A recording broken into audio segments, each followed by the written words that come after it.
The couples that last do three things, three specific habits. And I have seen couples who walk into my office who get these habits down and make it through, and couples who walk in and try, and they just can't do it, and they end up in divorce. I'm Andrea Denninger, a licensed marriage and family therapist with over 20 years of experience. I've gotten divorced myself, and I've been married for 18 years, so I have gone through these three things. I've not done them, and I have done them, and I'm telling you, they change how you are in your marriage. 43% of marriages end in divorce. And it's not because people don't like each other. It's not because people don't love each other. Yes, there's some things that happen in there, but ultimately they're not practicing these three habits that are super duper simple and essential. Habit number 1, creating a shared vision. Now, oftentimes it's easier to do this at the beginning of a marriage. So if you've recently gotten married, sit down and really look at your marriage over the next 5, 10, 15, 20, 25, 30, 40, 50, 60 years and really map out a shared vision. I had a friend in college say to me, Andrea, it's not that people plan to fail, they fail to plan. And this is exactly it. When you're planning your shared vision, this is where things become so much more simple. Couples who create a shared vision, it's easier to make decisions when things get tough or hard. The second habit is choosing curiosity over defensiveness. When you are told that you've done something bad or wrong or hurtful or mean or sad, instead of getting defensive and explaining why you've done this thing, if you pause and you're like, you're right, I did this. I wonder why I did this, and I'm wondering why my partner is having such a strong reaction.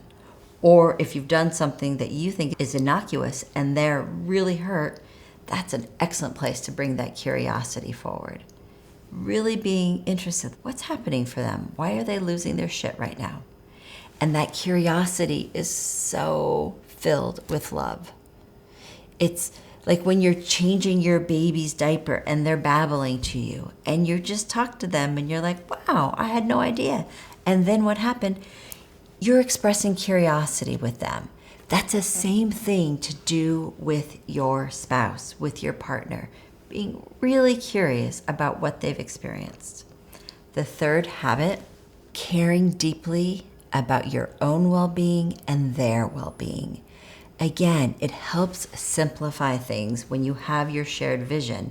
But when you care about your well-being and your partner's well-being, going for that walk every night after dinner becomes simple because you know it's good for you. Putting your phone away at the dinner table becomes easier. No matter how addicting these devices are, it becomes easier because you care about your own well-being and you care about their well-being. Honoring yourself and each other for the magical beings that you are, for the love that you've created together, and it makes it easier to weather these bumps and bruises and difficult times when you really care about them. Oftentimes when people get sick, you see this happen. People are very attentive as caregivers, but if we started that from the beginning and we're very attentive about caring for each other, hey, have a glass of water. I know you've had a couple glasses of wine. I'm not trying to be controlling. I care about your well-being. I don't want you to wake up with a hangover. And you know what? I'm going to have a glass of water too because I don't want to wake up with a hangover. Or it's, hey, let's go to this party and not drink and have a great time because we've got a big day tomorrow. You can think about it as if it's controlling, but it's really deeply from this place of caring about well-being. And that's where these three habits come together to create a long-lasting, happy marriage. Having that shared vision, being curious instead of defensive, and then caring about your well-being and their well-being. It makes everything more simple. Now, if you're not doing these things, Don't panic. A lot of us aren't. It takes a lot of consciousness to do these things. But I've got this free tool called the Relationship Review. The link is in the description below. And what it does is an annual tool that allows you and your partner to sit down and go through the year. It gives you a space to create that shared vision for the coming year, for the coming 5 years. It creates a space to practice that curiosity. And it creates a space to set some goals and intentions around taking care of yourselves, caring for your well-being. So here's the thing about these habits. They don't require you to be a different person. They require you to practice. We're always trying our best, even when our best looks miserable. But it's about practice. You're not going to get that goal the first time you kick the soccer ball. You have to practice. And couples who practice report higher satisfaction in their marriages. I have a weekly newsletter called Love Forward.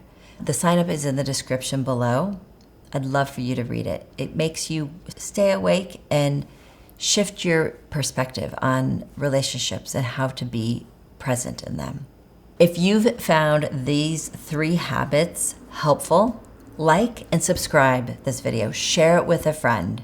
I really appreciate it. I'm out here rooting for you always. Take good care.